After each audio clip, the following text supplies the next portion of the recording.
I don't know if you remember, Adam, when we met, I was working in corporate sales. Is that I something know, you I know you remember? were. Yeah. Yeah, of course, I remember everything. Yeah. Before I was in London, I was in Dublin, and I was I given do this remember like that. sales training. It was very thorough, and it has a lot to do with what you were saying of interviewing people, because in sales you want to get people talking, and the way to do it is that you need to facilitate conversation.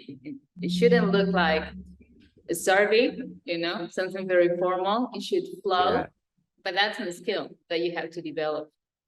And yeah, but also remember, if the person is interesting, but they've gone down, which many people can, a blind alley, which is too much time on one thing, or it's just like you want to give an overview and they're just focusing like on trying to get that subject back, especially if they're the one in the power, and trying to interrupt them in the nicest way. Otherwise, you could end up like I did before, like interviewing, I think of a couple of guests where I didn't feel I could say anything. And they ended up giving, I thought, not the greatest that they could do, because they were just focused on one small detail for an hour. And, I mean, there's a couple of people like that. I just thought, I wish I could have facilitated a kind of general chat, and so, I think that's skill. But anyway, I'm excited that you're here, because especially you have interviewed so many people, and it's nice that people get to know you a little better. This is also something special for me, because we've known each other for a long time. I consider you as my first teacher, the person who showed me, I think you call it the nuts and bolts of the practice, or the other way around. Yeah. No, that's right. Yeah. I definitely tried to do that. And that's something that I appreciate, because this Ashtanga yoga practice, it's not easy, and you need that type of information if you want to sustain it over time. And I got that from you. I got that from you. I'm eternally grateful. And you're welcome. And so this is a really nice opportunity for me to come together with you again. You being in Bali, me being in Madrid, Spain, but thanks to Zoom, there are no borders, so that's exciting. Yeah, let's see if we can put together a decent recording on the Zoom platform. So I've always found you a very special character, and even more so over the last few years. Yeah, I'm serious. A nice way to put it. Even more so, I mean it in a good way. Over the last few years, because you've opened up. I remember when we met each other, you were way more private. You were doing the master program in London, and then maybe around COVID or a little before, you started to a little bit before. I remember you saying that. I remember you writing something on social media, and I wasn't really using it. In fact, when we were working together in London, I didn't even have a phone at all. Oh no, I had a phone, but it was, what do you call one of those ones that doesn't have internet? So just to make a call, like, so if I needed to call Teresa or something, I could call her, but I didn't, so. And then you said, when I got a phone, and then I was looking a little bit at social media, and then you said something on a post or something like that. And I looked up to your social media because you actually did some and I did none. And then you said something like, oh, he's not really on the internet, but you can find him here, or something like that. He's not right. And it's always stuck with me. And even now when I'm doing all these posts, it's kind of always in my head, this idea. It's kind of funny. And I often think, what does Carmen think about it now? Because I'm just like, everyone must be so sick of me online, and they're not realize like at the time when we knew each other, I was really, really not anywhere online. But that was the way it was, because at the time we were encouraged from on high from Mysore, when I was more involved in going back every year with Sharathji to work together, not to do that stuff. It was a time when that was kind of frowned upon, really. And I guess people don't realize that anymore, because Sharath's on, so he's on Instagram, isn't he? But at the time it was like, even like people, I remember, like, if you posted a picture of yourself, even like people would just be like, what are they doing? Like, they posted a picture on Facebook of them doing an asana. It was really like that, you know. People used to have websites that had just the cool kids in Mysore had a website, and it'd be like there'd be no pictures of them, and there'd be the contact would be their email and their name or something. There'd be no explanations of their background, anything. Like they've been taught in Mysore as the Mysore stuff. So there was this kind of mentality, and I kind of think I got wrapped up in that. And also there was a dynamic that was there in Mysore, and I'm sure still is, which is a group dynamic. Let's call it a group dynamic and be charitable about it. And it's the fact that you're going back every year, and if you don't act in a certain way, you'll kind of be out of the group, you know. And I was super scared, to be honest, of putting a foot wrong, or saying what I thought, or questioning, because whenever you questioned in my sort of, be perfectly honest, my mates, and these are people, teachers and stuff that are well known, you know, it didn't go down well usually, you know. They just say, I remember one guy saying to me, and he's a good friend, well, if you're going to question the technique, if you're going to talk about technique, why don't you just go off to a Iyengar down the road in Pune? I think, okay, well, that's funny that you should say that, you know, because I don't see a little bit of thoughtful questioning or you know, kind of critique in the positive sense is necessarily a bad thing. I don't know. So there was different times, basically, to answer your question, and now I know that people, I feel sorry for people. They must be really sick of listening to my posts and stuff, but I have to say I've enjoyed it. So there's no chance of me stopping yet, because I actually quite enjoy it. You know, I found that, you know, I was always interested in writing and philosophy, and you know, and I kind of fucked up in a way, because I never sat my finals in philosophy, and I did. I just kind of thought, oh, you know, as people do when they do start getting into yoga, everything seemed meaningless. You know, when you're 19 or 20, I was 20, like, you know, and it's like you found yoga, and everything seemed meaningless after that. So I can't be bothered to finish it, and it didn't seem like it was a statement in a way. And then after that, I just always thought, what a stupid boy. And that always rankled with me, you know, like you had a kind of something going on with the, you know, more academic background, and then you never did anything. And so that kind of come a full circle in a way now, where I could kind of use a little bit of that early interest I had with, you know, within a sphere that I've, you know, found myself in for the last 20 odd years, over 20 years now. Yeah. Yeah, because I remember, actually, when we were in London together, I remember I did an interview for you. It was written. I don't know if you recall it. It was written. You did an interview for me? What, interviewing me? Yeah.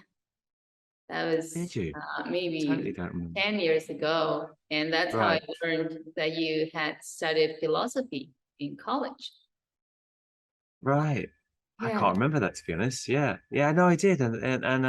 And so I mean, I guess it's patently obvious that I have that kind of interest for people that have read the stuff I put out. And but yeah, I think, you know, there's nothing wrong with involving that with an asana practice, because otherwise it gets a bit dry in a way. But just, you know, especially also as a Mysore teacher, I suppose at a certain point, I perhaps got a little bit frustrated with just teaching the asana part of it. And but also I didn't want to be a kind of guru figure either. So it's nice now that I get the possibility of being like a normal person, but also kind of having debates and conversations that are more involved than just, oh, where do you put your foot or your hand or something, you know, like that.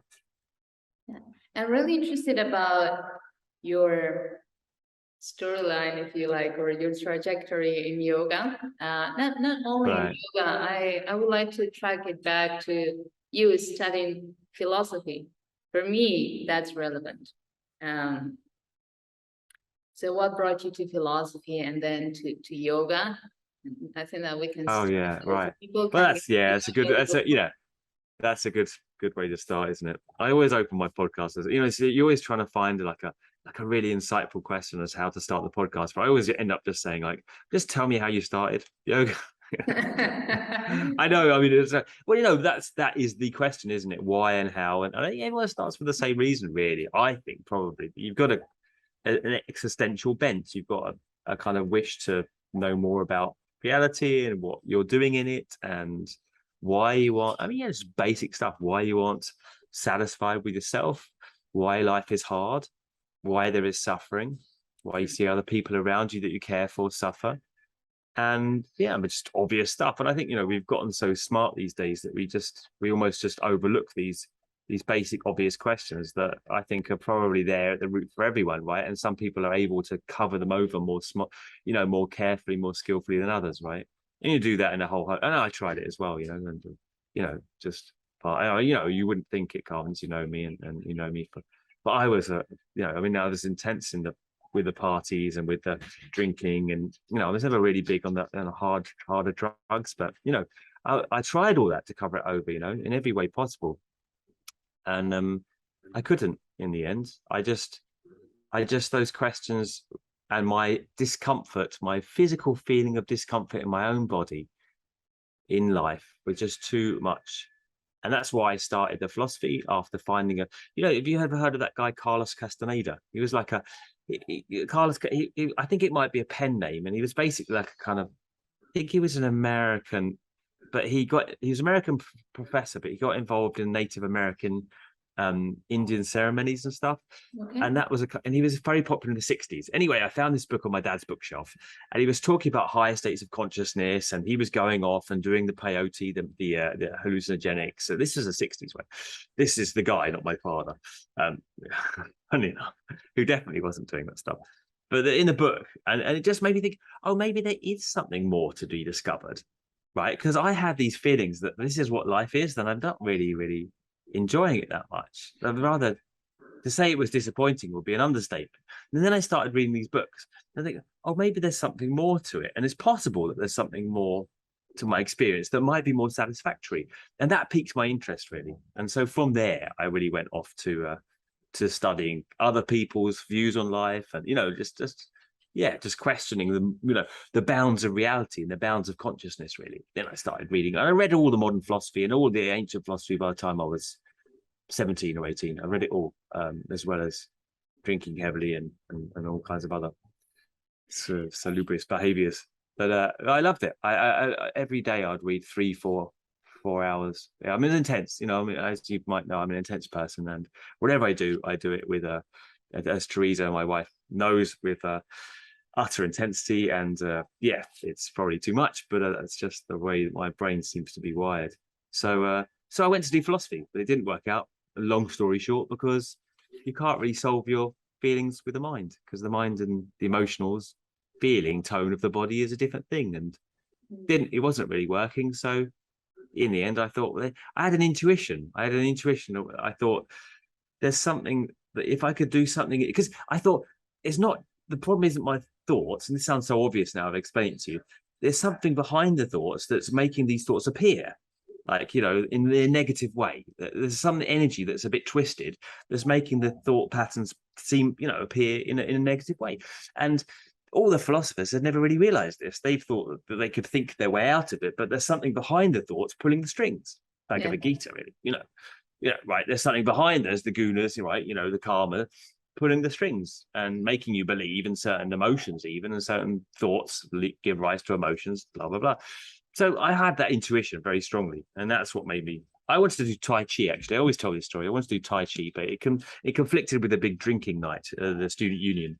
So the Tai Chi class was out because I wanted to go to that drinking night, and the yoga night, there was nothing on. So I thought I'd do some yoga, and immediately the first class, I was really quite taken with it. I felt so. I didn't really think it would work, but I knew I had to do something for myself.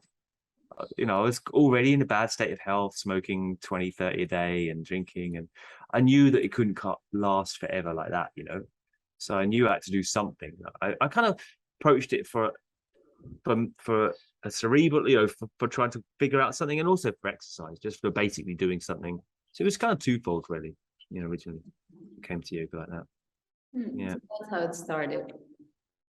That's how it started. I'm always conscious now, also doing these podcasts on the other side, that you never know how much to talk and how much to pause. Often people they'll talk to me and then they'll suddenly pause, and I hadn't figured out the question yet. It's like, so I was kind of consciously playing back your role here, which is a kind of funny thing to do. But but I could obviously I could go on. Yeah, I could go on. Yeah. Yeah, so it worked. I mean, you know, like everyone says, it worked immediately. I went into that yoga class. It was a hatha yoga class. We were doing the sedentary postures. At the time, it was the 1990s. It was full of well, the class was for students, but then the teachers that taught that class were like older ladies. They weren't that old. No, they seemed old then, but they were in their 40s, right? And but they ran classes in I'm the in my local 40s. town. I know. Well, I'm in my in my 40s as well. 40s. Exactly. Yeah. But they appeared like, well, that's what I'm saying. They appeared to me at the age of 19, 20 as older. And it didn't care. I didn't matter. I went to the classes that they ran, and it was all that age group. And I just kind of remember because it was me and all these, you know, older lady, well, not old, but, you know, people of our age now, right, in these classes. And there was me, this 19-year-old boy, a bit dodgy in lots of ways. And with these, you know, with these ladies doing these sedentary yoga postures, you know, like, you know, in the way that you might know a hatha yoga class, right? You know, like very slow, like a Bhujangasana, and then what else do we do? Lots of different things that are definitely not Ashtanga, you know. Yeah, but I loved it. Let's just say that I loved it and I got so much out of it, and I would have probably stuck with that, but I kind of moved. So, and they also encouraged me to do more dynamic stuff. I didn't really necessarily want to, but they also thought, I think they thought that I should be probably with a different demographic doing some more challenging asanas. I didn't necessarily, probably wasn't really the right material. But yeah, you know, it's a cliche, but it, you know, yoga immediately did feel like that coming home feeling. I felt a calm. I felt a calm that I hadn't had for all my student years, you know. I hadn't even had, because I also did martial arts a lot when I was younger, but I didn't even get it there. And then, you know, I didn't get it in the martial arts either. So still to this day, really know what it is. And I'm still trying to figure out, in fact, what exactly it is about this particular physical modality that is so alluring and so powerful, you know. But it is. Yeah. You mentioned a few things that I find interesting, and I recall some of them because of how many years we've known each other, and also things that we've shared. I remember this thing about intensity that you mentioned. It sounds funny to me because I can see myself reflected somewhat, so that's why it caught my attention. And I remember a conversation we had one day when you said you describe yourself as an emotional person. Like, I think you told me something like, I think I'm more emotional than you. I'm British and you're Spanish. I remember something like I would never have said. I would have never have said that. You know, when you know, it's, emotions. It's a tricky thing, isn't it? Because everyone's emotional, but it's how they manifest. Now, I think in that time period where we knew each other, I would have said that was all under the surface, really. I don't really think I expressed my emotions at all at that point. I mean, I think, you know, to make a serious point out of this, I don't know whether this is where you're going exactly, but I'll just say this, is that I think that you can easily use the practice, and I did for many years after my immediate sense of opening and sense of calm. I think then when I got into the Ashtanga, it quite quickly became a kind of, I don't want to call it a soporific or a panacea, but something which could easily put the lid on further inquiry. So I was able to do it in such a manner. It was so intense that I didn't then need to face other challenges or face my emotions. And I think that then that's why I started. I think again, all this, when we talk about me coming in and doing more stuff, or, you know, in public, it was really that attempt to go back to that original question, which I think that the physical dynamism of the practice put a lid on for many years. It put a lid on that. And it's as long as you did your practice and the way that was prescribed, then everything was good, and you didn't have to do anything else. You didn't have to worry about other things about your life or about your emotions. And also physically, it's just like it wears you out, and it you know, to such a degree. And also combined with that, if you're doing the daily Mysore practice, then you're getting up so early and you're doing all that teaching so early as well, then you kind of haven't got the time or energy to kind of think about anything else. And so that's kind of a good thing for someone who has a lot of questions about life, you know. But ultimately, it's just like treading water. You don't really get any further in real inquiry. You're just basically tiring yourself out. And how would I say it? numbing yourself because of the force that you can be involved in with Ashtanga. I'm not saying this is a good thing. In fact, obviously, I say it's not a good thing. Is it because it can be so forceful and you can push yourself, and it could be so dynamic in that manner. It can make you kind of numb, which for someone who is quite emotional is quite a pleasant experience, because it's easier than facing the intangibility of reality as it is, to just be kind of numb and, oh, I'm just, these are answers, they're all answers, right? You get the practice, you do the same practice in Mysore, you go to the class, you don't have to question really what you're doing because you teach according to the Mysore style. You know, it's fucking easy, isn't it? And it's like, it is easy, but it's not satisfactory in the end of the day. For me anyway, it wasn't felt as satisfactory at the end of the day. Yeah. I can relate to the things that you're saying, and one of the reasons why that I'm grateful for having crossed paths with you at an early age in my Ashtanga journey, really, it's precisely this. You are an inquisitive person, in my eyes, at least, in a healthy kind of way. And there's this cliche that you can hear quite a bit, like when you use a practice as a crutch. You probably heard that, right? Using it as a crutch. Yes, I suppose that's what I was saying. Yeah. You just tire yourself out, and there's nothing else. You hope that just getting up early and doing your practice every day the way it's supposed to be, it's going to help you deal with your problems better. Or do something in the future as well. Like, oh, things don't seem right, or they're confusing now, or even the practice doesn't feel right and it's confusing now. But if I just do it and have faith and devotion to it, something better will happen. Something better will happen in my future, and the practice will feel good and won't feel painful, right? It's just the question of suffering through that. But it never happens. If it doesn't feel right now, if things aren't right now, that begs the question of when they will be, because if there's not a time to do something different, when is that? It's only now, right? An impression that I get, this is my own experience, and maybe this gets you talking along these lines if you resonate, but my experience as a practitioner and also as a teacher is that you take the structure, and it's really a way, it's like a framework to do the work that you have to do. But when you take it as a dogma, my experience is that it becomes like a burden on your practice and on your teaching as well, because you end up teaching robots because you're practicing like a robot.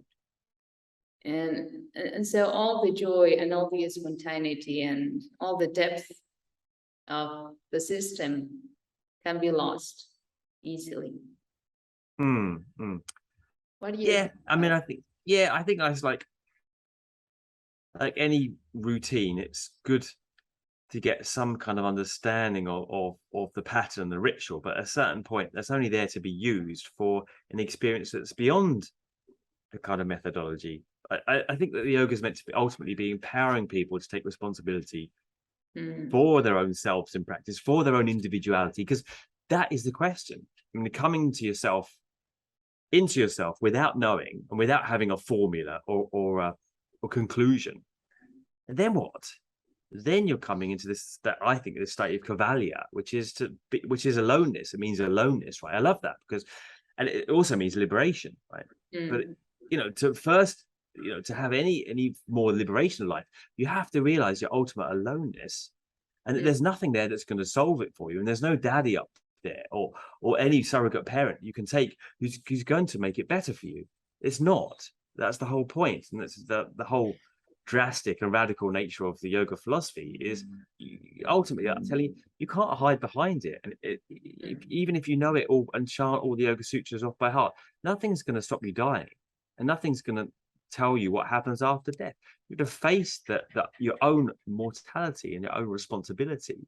And when you come into that place of not knowing, that's the idea. It's not building fences around you where you can be secure, although that's very, very tempting, and it happens to most of us because it's very comfortable and life is very uncomfortable. So I totally understand, and I've done it for many years, and being in a place of not knowing is more uncomfortable, but it's freer. And I have to say, when I started developing the Ashtanga yoga practice, I started thinking, well, it isn't very spontaneous. And the whole idea of yoga surely is meant some element of spontaneity, isn't there, involved? But also, I mean, to give Ashtanga, its proper dues, its due respect, I think, if it's not pure spontaneity is where you get all this new age stuff, right? And people expressing themselves, and it's just kind of bullshit, really. Like, I mean, it's like vomiting your emotions out in a kind of chaotic manner. It doesn't really help anyone, and it probably doesn't help yourself. I'm sorry if I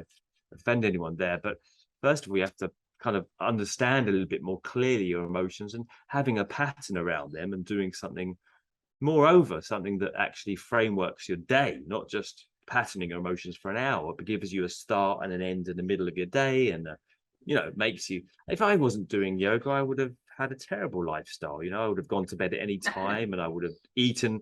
I used to think when I went to university that a McDonald's was a healthy meal. I mean, because it had the meat and honestly, I did. So it took me along these lines of lifestyle. Yoga is a lifestyle, and the practice is the bedrock of that. And but I felt very quickly, if you didn't take care of the lifestyle, the practice was a torture. It was an utter torture. Still, I mean, there came a point when I thought, well, I love the yoga, and I also love cigarettes, right? I love smoking, and I still walk behind people that smoke today and trying to catch the waft of the smoke, But the two didn't. I mean, the yoga was a torture with the smoking. I thought, to stop the smoking, the yoga won't be so painful. So it does the lifestyle thing, and it just gives you a steadiness of mind and a steadiness of lifestyle. And but then there comes a point when that what you had as a framework and stability becomes entrapping, becomes claustrophobic, and becomes taken as the end and not the start. And that's the foundation, and it's not the end. But it's easy at any level, it's easy to become stuck because it's comfortable. And you feel, well, I've finished it because I went through this pain, the struggle with that, my Ashtanga. I did primary series, and it was, lots of things came up, and it was, frustrating, and it was uncomfortable, and I felt anxious and all these things. And then I got there, and then that's kind of taken as the end of the challenge. But then it's like, okay, what's the next part of it? To unsettle myself again, to go to the next stage. Yeah, I remember a few things that from you over the years, and there's one that particularly clicked around the lifestyle, yoga being a lifestyle. I remember you mentioned, I think in some Instagram post, maybe you mentioned on social media, how whether it was a lifestyle for you, or it was a hobby. And I also remember, I do remember that one. I have good memory, Adam. And I also remember how you sometimes refer to self-punishment. So maybe I would like to get you talking a little bit more about that, because you've been to Mysore many times. You're authorized by Sharathji. You've completed the advanced A sequence with Sharathji. I did. Easy. Maybe you can share a bit of your experience.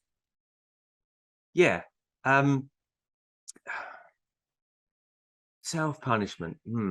I think, well, first of all, I think that I don't know whether I used it as so much in terms of feeling like I wanted to hurt myself. I'm not sure that I have that. I mean, I understand and recognize that sentiment in people, and it has been in myself, but I'm not really sure I used necessarily the practice in the masochistic sense. But I definitely used it in the sense of that I need to do something which is disciplined, right? And I felt that, so there was that every day, and that felt good, and it felt to discipline myself, not to necessarily, I know there's many foibles I have, and many emotional problems I think I have, which is, this is great, it's fertile ground, but and the masochism, not necessarily. I think I did feel, though, that and I mentioned it many times, is that when you do something and it feels painful, that you feel you're doing something that feels that it's good and it's going someplace good. This is a convention that's come from society, it's come from religions, that if we suffer in the present, something better will happen in the future, as I mentioned already. So And if you're doing something well, then, you know, in a capitalist sense, right, you know, it's difficult, right? Like you push to get promotion, you push to do better out than your colleagues, right? You know, you're pushing all the time against these obstacles. So it's ingrained to us to push against these obstacles, right? And when we come to the yoga practice, you assume the same. The harder I push, and essentially, you know, as twisted as it sounds, the more it hurts, the better it must be doing at it, right? Because you've got no other standard of reference points, really. I assume, I certainly did. Many people, I think, don't, from what I hear from the comments that I get. If it hurt, you know, and it hurts, you're doing, you know, you're essentially doing it well. And that's not the way it really works with yoga, though, because it's quite a subtle system. And if you push against the way the body naturally is patterned, then you're not really understanding the nature of karma in the first place, because the body, you know, it's not just like the harder you push against your muscles and the more diligent you are and the more faith you have, or the more, you know, committed a yogi you are, that, you know, you'll get through those muscle locks. It's just like, well, the muscle is there, the framework is there of tension in the body for a certain reason, right? You know, I'm not going to say that, oh, you've got knee pain, it reflects your issues with your father, or, you know, this or that. You know, it's not directly correlative, but the framework of tension in the body is the individual's karma, you know, and that shows up in the tissue of the body, you know. And so, you know, by pushing against that, you're pushing against your not accepting the burden that you have of you know, what you've carried with you and what you've made in this life. So it's not understanding the whole context of the yoga. Again, we're just, you know, going into dualism, right? You know, we still tend to do this, you know, in this society. Body is here and it doesn't really mean anything apart from body, and mind is this, right? And, you know, and still in the yoga, there's this mentality. If I push against body, it will, you know, not realizing that body is everything, right? It's much deeper than just your physicality, you know. Or again, another bugbear I have, I'll throw it in there as well, is knowing better yoga anatomy. If I just know what's wrong, right? People say to me all the time, I've got a problem with my piriformis, or a problem, it's my you know, rotator this or that, or my supraspinatus or whatever, you know. If I just know what's wrong, then I can kind of get over it. But again, it's like, it's just it's shortchanging what yoga is really. It's doing a disservice to the depth of what we're encountering here as a philosophy, which is that the body is there to be, first of all, understood in a much deeper way. You can't just push against the locked door, you know. And many people try and push against the locked door. You see it in Mysore all the time. You know, I can't, you know, and it's set up in that way because it's set up in these seemingly linear sequences. Oh, if I could just get past this, then I can get to do more intermediate series, or standing up out of back bend, pushing, get kapatasana, pushing, leg behind the head, you know. And yes, you might get, I always say this, yes, you might get through the door that's locked, but you'll also take the hinges off the door. Yeah. Then to which end you'll be forever trying to repair the damage you've done. You know, and you can't enjoy the other side. You can't enjoy what's on the other side of the door, because there's so much of a mess clearing up all the damage that was done trying to get, you know, because you broke the door down, you know. And, you know, it's like, it's a shame that the sequences are set up in that, and given on to in that linear manner. It's also a shame, you know, I don't think because of Mysore, and I'm forever grateful as well with the experience I had in Mysore. And I think people often think that I'm anti Sharathji or Mysore. It's not the case. I had a great experience with him. I have a lot of respect still for him, but the logistics of the way that it's taught because of numbers have made it in such a manner that, you know, that people are given these seemingly, I hate this term, of gatekeeper postures to push against, you know. And then, you know, then you go some places to teach, then I go someplace to teach, and the Mysore thing, because he's, you know, because of logistics there, it kind of makes sense, right? Like you can't go to every single person. Well, you know, maybe you could do some intermediate. You seem to have a good understanding of the practice. You know, it's like, well, rule has to be a rule. Otherwise, it's just craziness, you know, breaks out, right? You know, so, I mean, no, there are exceptions. And you know, when you're there for a while, you do see that there are exceptions being made by Shiva, but nevertheless, general rules. But, you know, the problem begins when people take these rules and they start acting like Sharathji and even talking like him, you know, at home, you know, and it's like, well, that's your own space. When you've got like 5 or 10 people in your groups, you know what I mean? Or, you know, maximum like 30 or something, you know, these days, you know, you know, then you treat people like individuals because you have that time, you have that space, you know. And yes, it's different when you go to Mysore, but, you know, I was going to say, and then go into shalas and other places, and I'm teaching, you know, in the the students of other teachers, and people walk out and these guys, like, you know, like we had in London, right, in, you know, these city guys, you know, bankers and stuff, and, you know, just regular guys with regular jobs and families, and they walk out after 15 minutes because they've been stopped, or you know, they can't do a posture, so therefore they're stopped at that posture, and they can't do it. It's just craziness, you know. I remember, well, you're touching on so many things. I have a lot. I know, of all over the place. I'm sorry.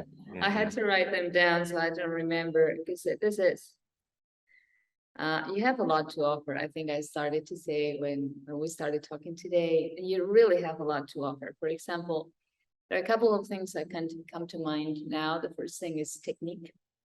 And the second thing is how you learn the sequence, the progression, the gateway postures. How is it different from people that go to Mysore, for example, and we have the whole day to ourselves? And then when you're in the city and you're working maybe 9 to 6 in Spain, or 9 to 5 in other countries, and you have families and kids and all that stuff. So I suppose my question is, how do you reconcile Ashtanga yoga being Ashtanga yoga, like looking like Ashtanga yoga, you know, keeping the integrity and the purity, and then making sure that people can actually do it? Yeah, I think I've come up against this when talking to other guests on the podcast, and that's kind of why I started the podcast, right? Because just to show that what is this thing that we've been learning, because there's no real way you can call it a tradition, because one, the tradition is only 40 years old, and two, the tradition has always been changing, you know. So when I've called it tradition to older teachers, they've been like, well, what are you calling tradition? Like, what's this word? You know, I've got into kind of trouble straight away using that word, right? The Ashtanga tradition, you know, because it's always been in flux and change, you know. And so what is it that defines it, right? You know, like, and I think if you take it and look at it from the outside quite literally, well, it's like, well, the series is, the nuances, where you put the hand and where you put the foot. But if you go a bit deeper and go, well, you know, okay, can we teach this to everyone and make it effective and efficient, like, you know, like good, like useful for everyone, and not like painful and make people put off it and quit, you know? Then how can we present this system to everyone? Well, it's the methodology, is that, you know, is the technique of breathing and moving in tandem together. And, you know, I mean, it's the Tristana, right? It's the idea of posture, bandha, and looking, you know, and focus. I don't like that. I'm never too literal about these things. I'm not too focused on the idea of the drishtis, but more an internalization of consciousness as you do these things, you know. And everyone can get that, and then everyone can then amend the system to suit themselves, right? I mean, if you look at the nature of the posture, if you understand a little, you know, I mean, the system is all right. Like, the postures are okay. I mean, there's probably better ones, but I don't know what they are. Like, I'm no movement specialist, right? So I'll stick with the rough shapes, and I think they kind of do the job, roughly speaking, I think, you know, and they're good tools for focusing awareness. And you can find in each of them, if you look at them carefully, like, you know, I know this much now, the kind of essence, like what they're trying to do, and then you can kind of strip it down to the essence, and then you can kind of take these, I was stereotyping, but take these these big guys that are working a 10-hour day in the city, sitting down at a desk all day, and, you know, and they have a super stressful job, and then have a super stressful home life, you know, and they just want some time. I mean, you've got to be realistic, right? Like, you know, you know, they want to feel a bit more comfortable in their body. They want to feel a bit more comfortable in their minds and their emotional state. They don't really give a shit about whether they're doing right, Ashtanga right, in terms of traditional, in terms of Mysore, the way it was or the way it is now. I mean, it's like, you know, let's be sensible here, you know. And you find someone like yourself, right, who's super interested in the nuances of Ashtanga and wants to know how it, you know, how it was done and how it is done, and, you know, be a bit, and is interested in teaching it and is interested in going to Mysore, then of course you teach that person differently, right? You know, because I always say I do online now a lot of the time, you know, and I do in person sometimes, but online, I mean, let's say, like, you know, this is how I was taught it in Mysore, if you want to know this, right? You know, just primarily, you know, so when you go to a shala and they go, you know what to do. We're not, you know, they go, oh no, that's not, I hate the idea of saying, oh no, that's not how you do it in Mysore. It's like, well, when you go to Mysore, you do it like that, you know. It's like, when in Rome, do it in Rome, right? Like, you know, like, when in, like, the little stylistic things in Mysore, don't get caught out in Upavishta Konasana, right? That when you come, right, a teacher's going to be looking at that, they're going to be on you like a hawk if you don't look up and then exhale. All that silly bullshit, but at least it, right? Like, so when you go to a shala that you're not going to be caught out in these little details, right? It's nice to know the little details, but they're not the things that really matter. It's the internal technique that really matters. But yet, instead of that, the small details have been taken, the politics has been taken and made as a thing, because that gives a kind of social framework, doesn't it? And then everyone's in this kind of Mysore politic rather than looking at their general technique, which is, well, what we were involved in straight away. Like when all of us started, I think, yoga, we weren't interested in doing it right or being in a gang. We're interested in something much deeper, like, and then at a certain point, when you get the ego comes in, and I was the worst culprit of this, everyone's looking at me now and I'm doing all the postures and I'm getting an advanced series, and after in breakfast time they're all going, oh, did you get a new posture, and look how far you're going, and I'm human like anyone else, and you go down the rabbit hole, But at a certain point, I think if you're lucky, bad shit happens in your life and it brings you back to the original reason why you did it. And, without getting too personal, it's probably not appropriate to the podcast. Bad shit happened in my life, and it brought me back to thinking again to my original questions, rather than using it as a comfort blanket, using the yoga practice as a comfort blanket, and using my time in Mysore as a kind of ego stroking, situation, It brings you back to why you're really doing it, And when the shit hits the fan, in the cliche way, you start to ask yourself these serious questions again. And I think that's when I started getting more interested in expanding out to the classic script, if you want, of Mysore. Yeah, it's interesting that you mentioned this. You probably need life happening to you and being open to whatever is going on to develop some depth, which is something that we've discussed before. When you take this robotic approach, as this is how things are, this is how I do it, and this is how you're doing it. Which is where, what I do personally as a practitioner and a teacher, my constant work is how do I balance things out? Like, how do I teach something that feels traditional, really, and pure and real? And how do I teach it to people that are not, that they have their minds, their bodies, their realities, and how do I do it myself? I've gone through different phases, and maybe that's you can share as well. But we do go through different phases, and things change. Our ways change. I think it depends. If a person is wanting to be involved in a certain part, a certain work, or certain, I don't call it a workplace. It's not correct, is it?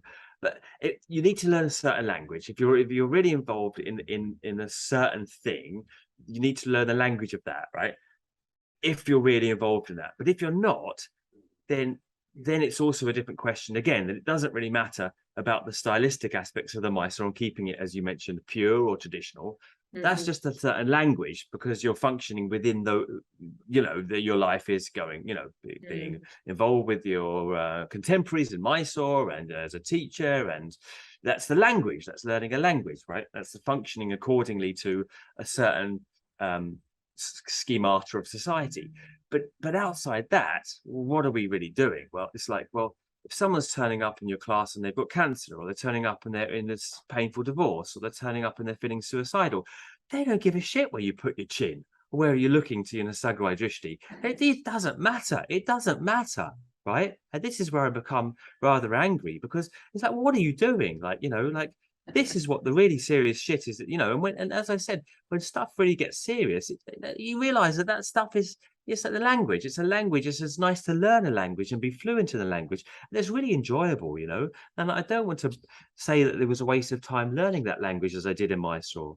because it's enjoyable, but it's a kind of, I don't know what to call it. It's like, we all have to have a calling, and we have to learn a skill, right? But at the end of the day, we're not here to learn a skill or to do a job well, or to be, do you know what I mean? To be smooth, to be really high up in mathematics. What we're coming down really is to know ourselves. It all boils down to that at the end of the day, And as much as it's enjoyable to learn a skill and to know how to use it and to know how to use our bodies really skillfully, and was really hard for me, and was something which I respect in other people, and knowing, and I did my time in Mysore, and I still feel it's kind of important, if you're going to teach it, then I think going and having some experience of how it's taught, whether in Mysore or at home, if you can't get to Mysore, it's a really useful thing, to become fluent in the language that you're trying to give. And, if you don't know how to speak the language, then, you know what I mean? It's like, and then you're teaching the language, it's like the blind leading the blind, and everyone falls into a big hole, So I think it's useful, Jesus said that. I think it's useful to, but outside that, it's like, well, what are we doing? Well, are we doing hatha yoga in a tantric sense, right? Like, are the postures doing something in terms of kundalini? A lot of the stuff is this series, the postures are already structured in super hip stuff, right? Why is there so much hip stuff, right? Like, well, that could be tantric, right? In stimulating the energy of that kunda area, the sacrum area, maybe that's why, right? But so outside that, and the postures having a particular significance in and of themselves, right? Well, what are they there for? Well, they're there for patterning the breathing, patterning the mind, giving you a daily discipline, just really basic stuff. And so it doesn't so much matter whether someone could do Janu Shastra the way that it's done in Mysore, or Padmas, and all this stuff. It's like, well, what is it really about, right? And if it's not about, if we don't need to do the postures exactly right in order to get some kind of Shakti, a Kundalini up, then it's like, well, then you can be very, very, very individualized in your methodology, right? Knowing that, really it's not such a big deal if someone can or can't do lotus, to move them on, or, they can or can't stand up from a back bend. So what are you really trying to do? Well, what you're really trying to do is keep people safe, right? Because you want to practice, you want to have some daily routine throughout your life, and if you like the yoga and that's your daily routine, then that's great. But what you want to do is have some sustainability in it. So the main reason for technique is to keep the practice sustainable, And if you do it badly and unskillfully for a certain amount of years, like I did, you'll get away with it, especially if you're young, for a certain period of time, but not forever. And especially as you get older, you need to know how to do it a bit more skillfully in order to be able to keep it up, right? And that's the only reason, really, on a practical level, that I see for technique, not to do it right, not to facilitate, I don't think, or it hasn't happened to me, any Kundalini awakening, or to be right in the eyes of Mysore. It's to be able to continue practicing, and without pain, and be comfortable in daily life. You want to be comfortable in daily life, because otherwise you become rather irritable and grouchy, and pain, and visits to doctors, etc., takes up all your time, when you could be focusing on, who am I, the bigger questions, and how can I give something to the life that I've got, So very practical. And I think as you go on and teach, you become more practical. But then you get someone who wants to learn the language, like you did, like I still have people that are interested in going to Mysore, and they're interested in the stylistic, and they want to know those postures, and that keeps them going, and that kept me going as well. So I don't say it's a bad thing, the challenges of the body, but at a certain point, like I'm in a point now where I don't need any more challenges of the body. I kind of reached that. I reached that in Mysore with Sharathji, and I did those postures, and that was kind of a culmination in a way, And then it's like, well, now what are we doing? After that's been achieved and nothing really has changed in terms of, am I any happier? Cliche, not really. So now what am I doing? What is this yoga about now? And especially as it happened in a similar kind of time-ish to other life challenges happening, and then it really threw up, bigger questions again. So what is the role of asana then, beyond being able to do? Because you always think, until you've done those things, and that's why I'm not going to take it away from people, because you need to go through these things in order to know that that's not going to be the thing either, right? But no one could have told me, so I'm really not in the position of telling anyone else. Oh, doing kapatasana will change your life. Teachers obviously said that to me, and I told them to F off. I didn't tell them to F off, but my head, it's like, well, yeah, I want to do that, and that's important to me, and don't, or you don't really need to go to Mysore, it's like, well, I want to do it. So you need to go through all those things to realize that that's not the thing either, right? It's like people always say that famous people and people in Hollywood and people that got loads of money, that's not it either. But I still don't ultimately believe that I didn't have £5 million and I wouldn't be happier. I don't honestly believe that still. As much as I'd say that, and I'd like to say that in terms of, we're on the podcast, I'm, a yoga teacher, I still believe that if I had £5 million, I'd be happier. Yeah, until you get that, and same with the yoga postures. I could I could say otherwise, but until I'd done them, I still would believe that if I could do those things, I would be happier. If I could lift myself up into handstands, and etc., I would be happy. And it took doing those things to realize that it wasn't. I know that's going to sound hard for people, but it's still not in the thing. It's still, you're not going to be any happier, even if you did all the series. But you have to go through that. And it has to be your own journey, and you have to realize those things in a very deep way, because you can know them in the head, you can spurt them out of your mouth, but still you don't really, really, really know them in your heart of hearts until you've gone through them. Yeah, there are different things that I find really interesting about you, and they're coming up in this conversation. One of them is your pragmatism.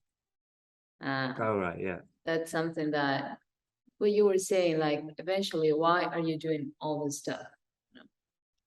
What's the reason behind it? Yeah. That's very pragmatic. That's going to the very core. And I find that very grounding. Sometimes my feeling is that we do it and we're not sure of why we do it, and that's a reality. And another thing that I find refreshing is that your voice challenges people's assumptions. It helps us open our minds to different realities, even within the system, to different ways of looking at it, even if it's only just to go beyond the superficials and go into the core.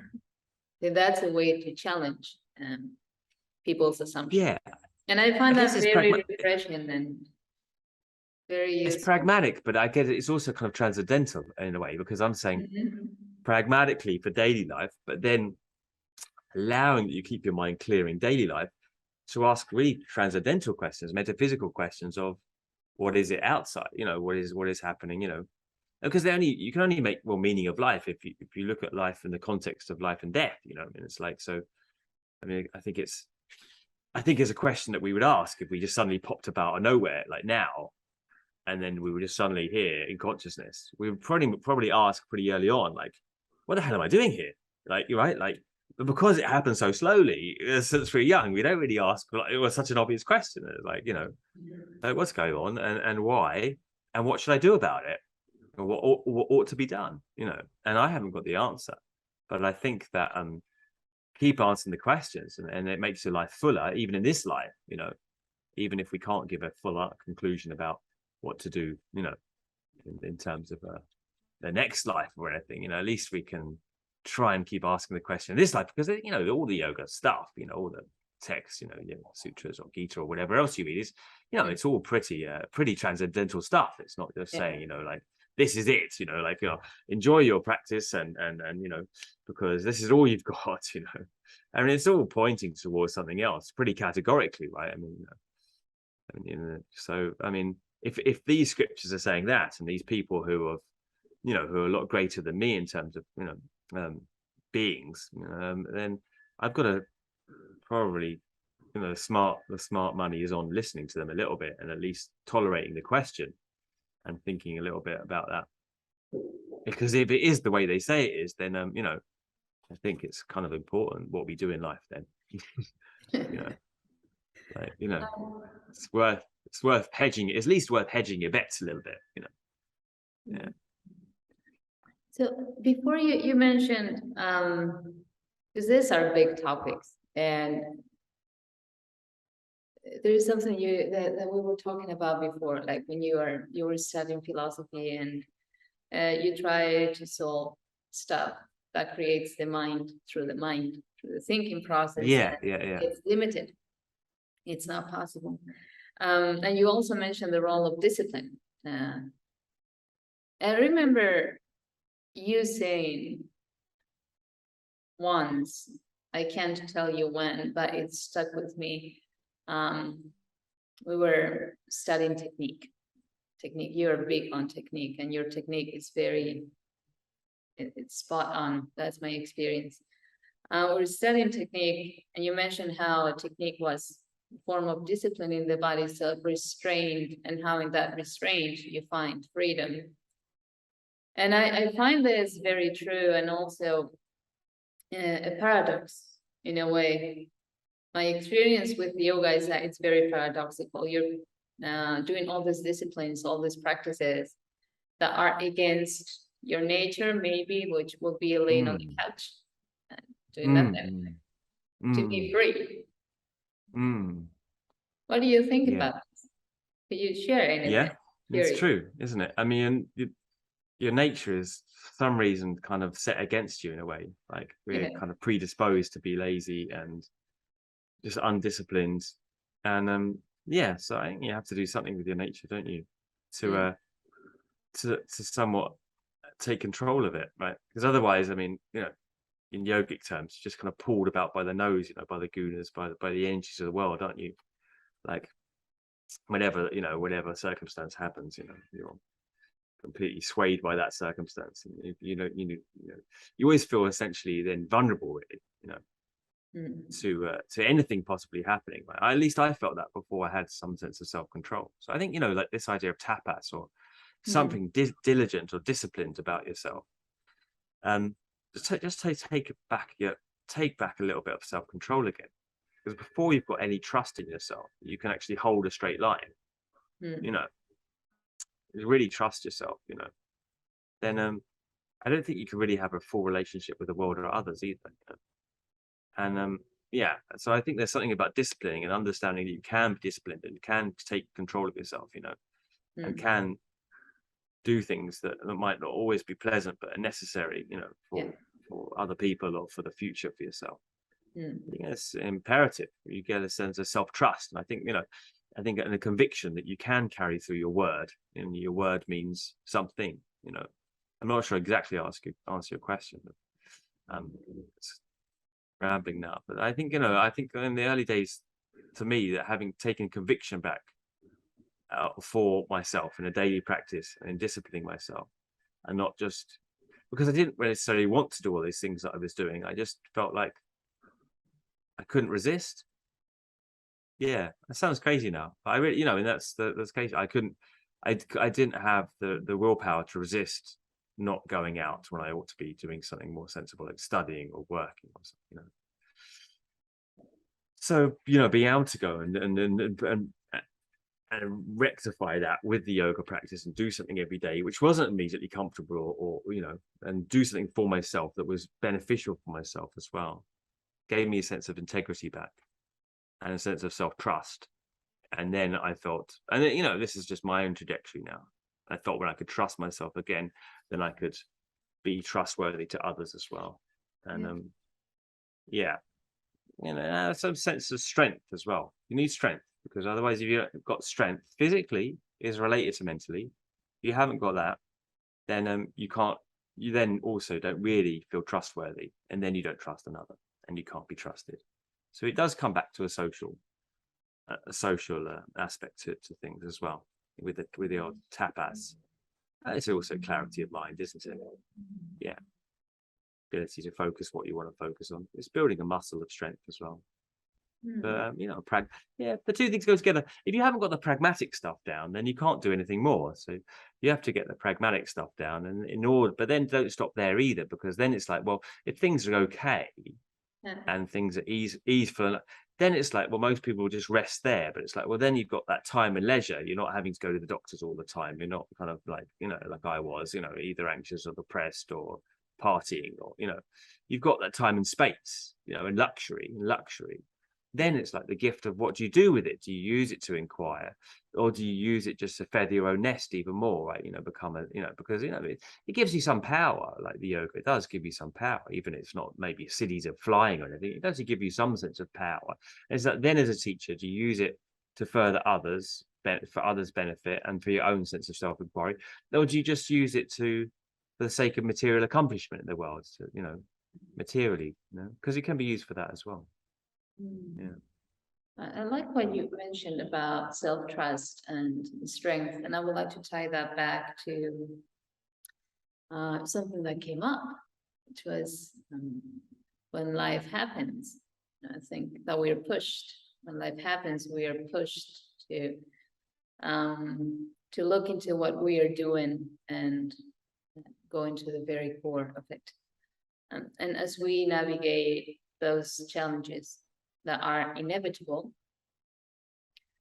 we develop that sense of trust and that strength.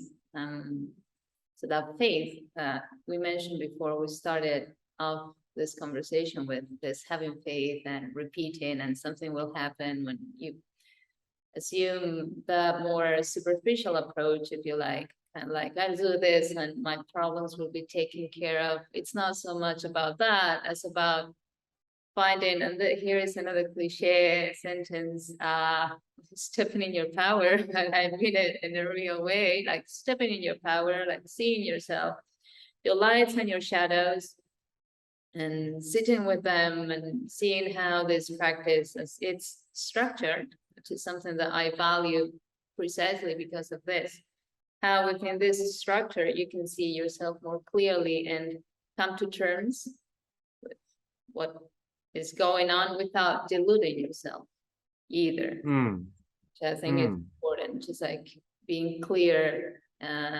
radically honest with yourself as much as your awareness allows.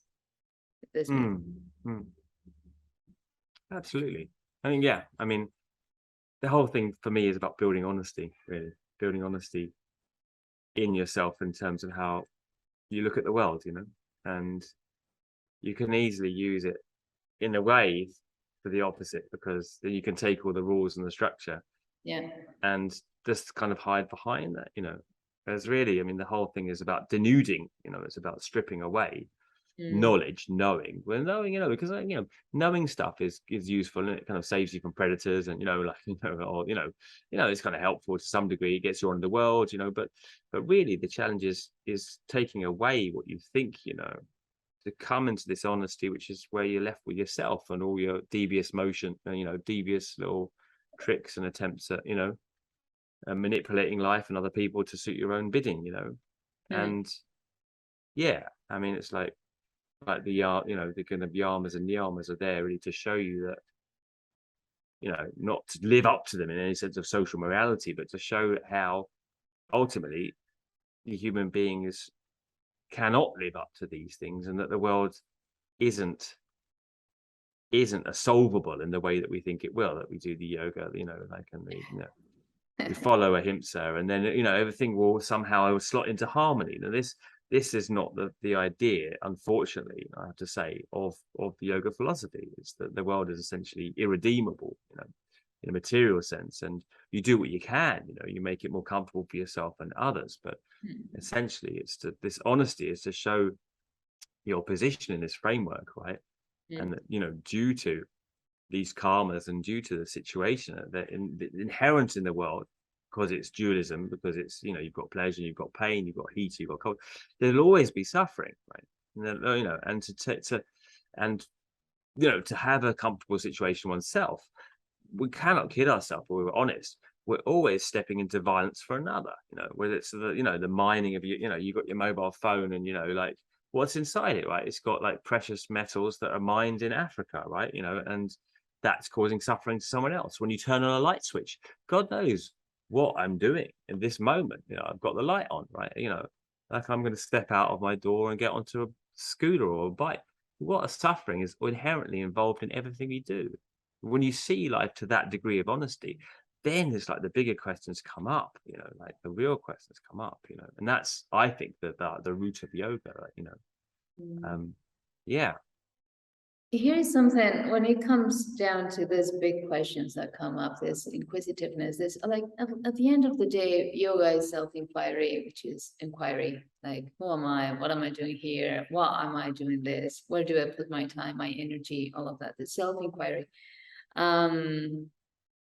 Sometimes people might get a little caught up in that, and in the self-inquiry, freedom gets them stuck. Yeah, you can get stuck in technique. You can get stuck in asking questions. Yeah, get stuck in anything, can't you? I think it's just phases. I think it's, you know, I mean, and kind of being, that's why I say you need to do the yoga for the long term, you know, as a lifestyle and structured on some kind of practice, I think.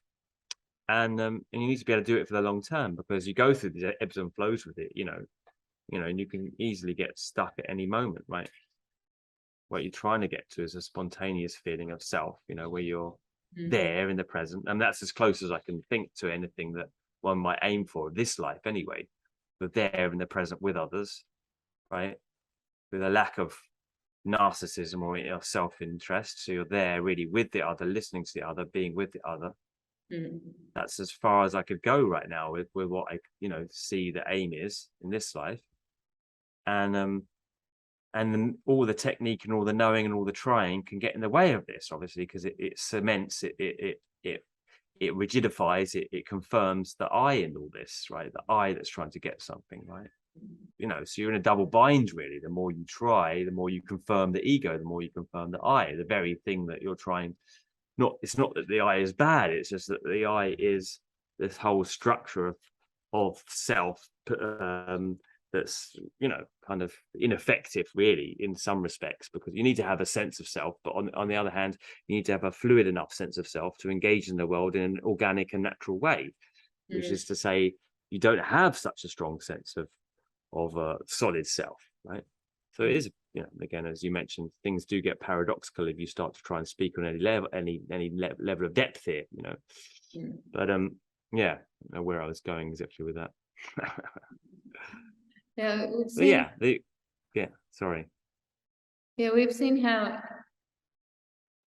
we've touched on how you've evolved, how your understanding of the method has evolved over the years. And I was also wondering,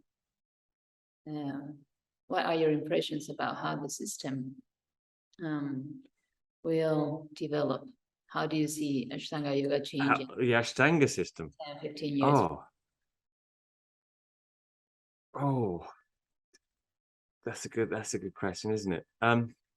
That's Miguel's question, it's not mine. It's Miguel's question. Well, you know, wanted to know. How do I see it? Oh God. You know, I don't think anything's going to change drastically.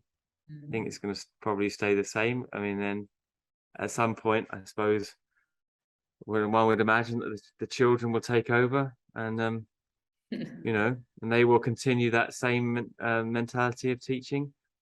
I don't know. I don't want to be cynical or negative on it, really. So, but I don't, you know, and but on the other hand, I don't see, and as again, I don't see any. I haven't got any better ideas either, because I think, you know, it's nice to have some sense of a core to the whole thing, right? I don't really think it's, you know, I don't think it's any better if everyone just goes out and does their own thing, or you know, as I might mention, I always loved John Major's quote, the British Prime Minister, who said it's about the Eurosceptics. It's better to have people on the inside pissing out than people on the outside pissing in. You know, so I think there's, you know, always, did I say it to you? I'm sure I did. That there's some sense of institution gives some sense of some sense of structure around something, right? But then it's like, you know, you have to have some kind of expanding edge as well, some kind of it's a socialist principle, you know. Hard center and then expanding edge. So, you know, I'd hope that there's also some sense of you know, ability to discourse, and I suppose that's all I ever wanted, really, was not to cast aspersions on Mysore or criticize the system, which worked well for me, but more just to make it pragmatic, right? And I don't think the two things are mutually exclusive. if people are there and they want to learn it as it's done in Mysore, that's great. And I love it. And I love traditions, and I love traditions in all things, right? And I often think about dinner service, right? You've got all the knives and forks laid out in a traditional manner. Like, you know, you probably have it in Spain. We certainly have it in England. You know, the silverware is all laid out, and you know how to when to use certain things and when to use certain glasses and when to do all the different little things that you need to know how to do to have a proper classical dinner. But, you know, at the end of the day, you just want to eat food, don't you? You need to eat food every day to nourish yourself. And that's really the important thing. But it's nice to play the game and to know the language. But on the other hand, at a certain point, you need to strip it down to the nuts and bolts, as you mentioned at the start, and to, you know, to feed yourself, you know, and feed others in a way that's kind and caring, you know, and gets the job done. That's that, yeah. Adam, you're going to visit. I'm mindful of the time. I know it's nearly 7 p.m. where you are. Yeah, it's getting. You won't see me soon anymore. It'll be, well, actually, it's too dark, but I've got this light on, so probably can. Bali really suits you. You look fantastic. Oh, thanks. You look really nice. That's kind of you to say. Yeah. No, I'm happy. I'm happy here right now. Yeah, it's really an enjoyable experience being over here. Yeah. I was going to say we are excited to host you in Madrid in May 23. Thank you for coming. Can't wait to come back to Spain. Really looking forward to it. And I'm gonna, on the plane, at least beforehand, I'm gonna look at my Spanish again. And you know, I'm really looking forward to it. A few words. You practiced a little bit of Spanish with me when I was in London. Yes, the caballero. Yeah. The cowboy in the dropbacks. I always remember that. Yeah. On it. I was also wondering, for people listening, where else can they find you? What are your plans? What are you up to these days? Online teaching, in-person teaching? Yeah. I'm online a lot, I think, and I'm, you know, eternally grateful for the opportunity to have to be online and meet a lot of people. And I'm really, you know, I don't take for granted at all the luxury of the position. So yeah, generally I'm a lot online. You know, I'm here and I'm doing a little bit in Southeast Asia because I'm around here, you know, and think it's only appropriate that I meet people online and then I see them in person as well. That seems, you know, but I feel the online medium suits me, and I think it really gets the job done quite nicely, actually, because it gives people space to practice for themselves and to practice with autonomy and take some responsibility, and not have me, as I always say, and as you've heard me say when you've been online with me, to a new person. Now's the opportunity you have to be in a space that's there to support you and to take or leave the instructions. There's no one breathing down your neck, and you're free when I make suggestions to choose to try them or not to try them, you know. And it's an opportunity to feel supported and encouraged and motivated, which are the two principal objectives of a teacher: to motivate and to encourage and to support. Yeah. And to make sure someone's not hurting themselves so they can sustain their practice. But outside that, you know, it's not a big deal, you know, and it doesn't need to be made a big deal. And this possibility with the online format allows people really to take the bull by the horns, as it were, to take the self-responsibility to develop their own practice, which is really where I enjoy it. Nevertheless, yeah, I'm doing bits and bobs, little bits of teaching in Thailand and Vietnam I was in, and with you next year. And, you know, people can find me on the website Keen on Yoga.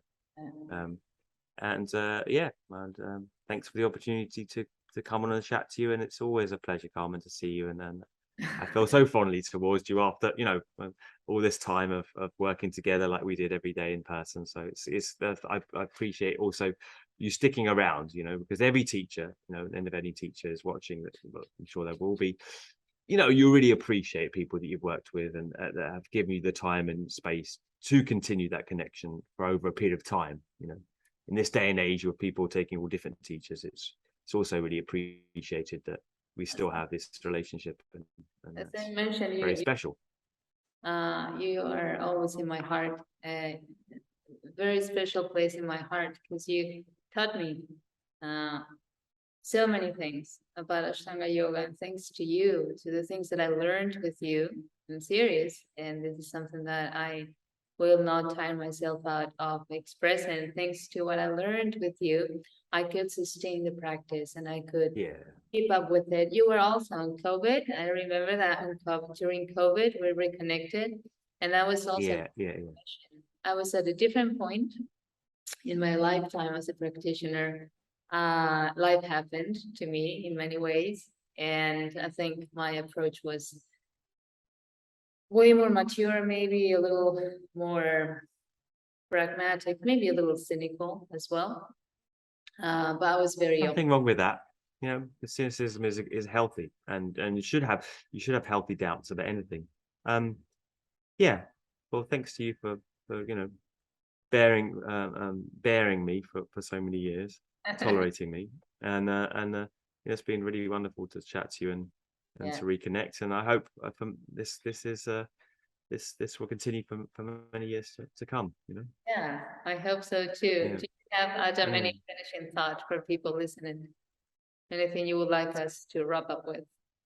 I think I've wrapped up with enough, really.